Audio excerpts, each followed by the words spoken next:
Hello crafty friends and welcome back to my channel. Today's video is extra special because I'm celebrating a huge milestone. Well, 1,000 subscribers here on YouTube. It's been quite a journey and seeing this amazing community grow fills me with so much joy. I truly couldn't have reached this point without your love, support and constant encouragement. To all of you who have been here watching my videos, thank you from the bottom of my heart. You make this experience incredibly rewarding. Your kind comments and ongoing support inspire me to keep creating and sharing what I love every single day. I'm beyond grateful for each and every one of you. For today's card, I wanted to keep things clean and simple by featuring a die cut focal point. Now, this style holds a special place in my heart as it was one of the very first techniques I used when I began my YouTube journey. I thought it would be meaningful to revisit and recreate something similar for this milestone. Here I am using the Bubble Flowers and Leaves die set from the latest You're My Favorite release by Simon Says. This die creates a bold, beautifully etched floral design surrounded by a cluster of delicate coordinating leaves. It also includes a small die for the flower center, perfect for adding depth and dimension to your floral design.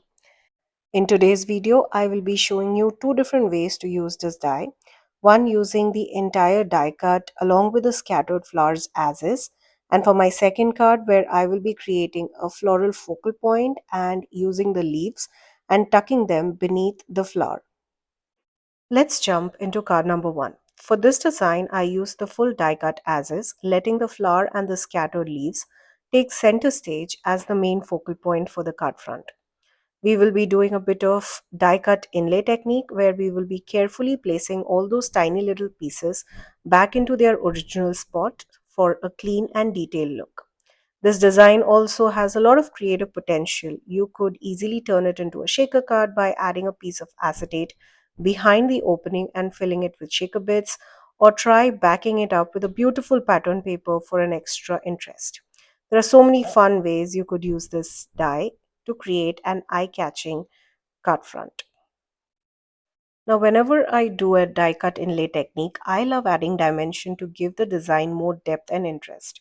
For this card, I used some scrap pieces of white cardstock and ran the bubble, flower, and leaves die through my machine 5 times. Then I stacked and layered each of the die cut on top of each other to build up the dimensional effect. You'll notice that the scrap pieces aren't all the exact same size, and well, that's totally fine. As long as the die cut window aligns properly, you're good to go. Simply stack the pieces on top of each other, and once they are adhered behind your card front, you can trim off any excess edges for a clean finish. Before attaching the window piece to the card front, I decided to prep a few of the other elements first. We will start with the floral inlay. For the flower, I used a very soft purple cardstock and paired it with a beautifully textured tissue-like paper from the latest Paper Insider box number 11. Now, since the textured paper is so delicate, I used a double-sided adhesive by Sizzix to secure it onto my cardstock. This helped avoid any mess or show-through that might happen with liquid glue or a tape runner. For my leaves, I used a gorgeous shiny green cardstock, again from Your Paper Insider. While die cutting all the floral leaves and flowers, I also went ahead and adhered the dimensional die cut piece onto a scrap piece of purple cardstock, which will serve as the base for placing all those little inlay pieces. Once the die cut piece is securely adhered to the purple background, it's time to start inlaying all of the little die cut pieces. I began with the purple flower. Using a bit of liquid glue, I carefully placed it into the die cut space. Then I moved on to inlaying all of those little leaves.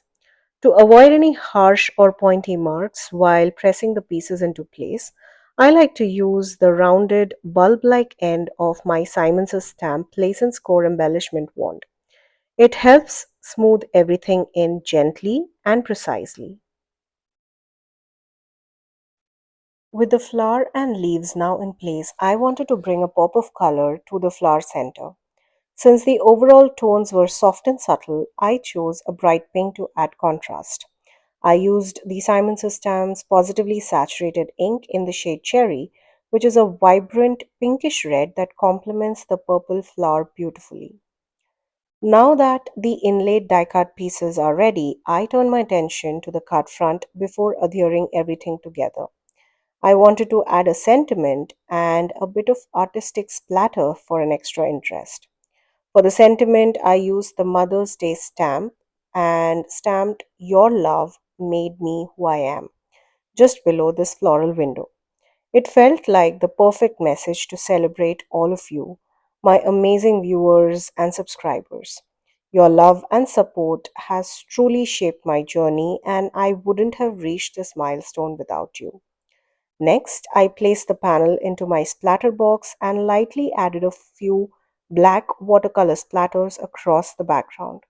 I made sure to protect the sentiment by covering it with a scrap piece of paper while splattering. Once the panel was completely dry, it was time to assemble the card. I applied liquid glue to the back of the inlaid floral die cut piece, then carefully aligned the card front over it, making sure all the openings lined up perfectly to form a beautiful inlaid focal point window. To finish the assembly, I added some foam tape to the back of the panel and mounted it onto a top folding A2 size card base. I absolutely love the clean and simple look on this card. The dimension is striking, especially the way that the inlaid pieces sit beneath that raised window. Paired with the sentiment and the soft splatters, it all comes together to create a truly elegant design.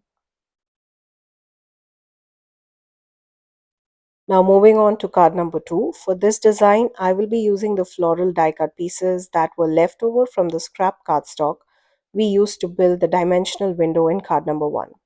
I ended up with 5 flowers and 5 flower centers. I stacked and layered them together to create dimension, setting aside one flower and one center.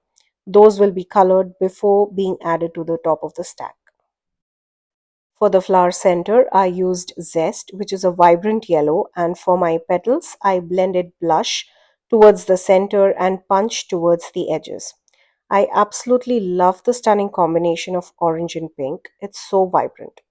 Once the blending was completed, I adhered the flower center, and now we have a beautiful focal point ready to be adhered onto the card front. Off camera, I stamped my sentiment, I'm thinking of you, from the Mother's Day stamp set onto an A2 size card panel and added some black watercolor splatters for a touch of texture. Then I placed the floral focal point next to my sentiment. As I mentioned in the start of the video, in card number 1, we created a scattered floral arrangement. For this card, we are using the same little leaves, but instead of adding it in a scattered way, I will be tucking them beneath the flower to form a beautiful cohesive floral focal point. Here's a look at the finished card. I am so in love with how elegant and beautiful it turned out. Just take a moment to admire all that gorgeous dimension on the focal point. Well, I adhered this panel directly onto an A2 size card base using liquid glue. And here are both of the cards that we created today. This was almost a no waste die cut tutorial where we not only used the die cut windows but also repurposed most of the die cut pieces to make two unique card designs that look completely different from each other. I truly love having dies and products like these in my collection that allow me to stretch my supplies and create something completely different from the same material. I hope you had fun watching today's video and got inspired. All the supplies that I used will be linked down in the description box below. Please note that all of these links are affiliate links, which means that if you shop using one of my links, I get a small commission at no cost to you guys. I want to take a moment to thank you all once again for joining me today and for all your continued support and encouragement. It's truly because of your love and support that I have reached this incredible milestone of 1,000 subscribers here on YouTube. Thank you again for being here. Until next time, stay safe.